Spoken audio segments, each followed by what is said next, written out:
Açıq sual tipli 14-cü sualın həllinə baxaq. Burada bizə sistem tənbih verib. X kvadrata çıxılsın 3x bərabərdir 15. Aşağıda da x çıxılsın 3 bərabərdir 3y. Baxırıq ki, burada x var. Demək, hər ikisindən biz x-i mörtəzə xaricinə çıxara bilərik. X-i mörtəzə xaricinə çıxaranda qalır x çıxılsın 3y. Bu ifadəmizin qiyməti də 15-ə bərabərdir.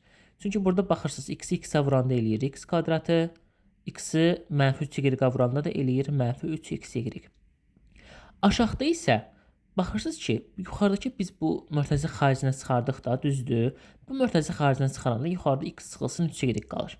Yəni bu x ilə 3y-in bir bağlantısı var. Demək, buradan biz 3-ü tapsaq, 3 nəyə bərabərdir? X çıxılsın 3y-ə. Burada x çıxılsın 3y-in yerinə biz 3 yaza bilərik. Yəni 3x bərabər olsa 15-ə, onda x də bərabər olar 5-ə. Bizdən də şərtdə x-i soruşur. X-imizin qiyməti 5 imiş.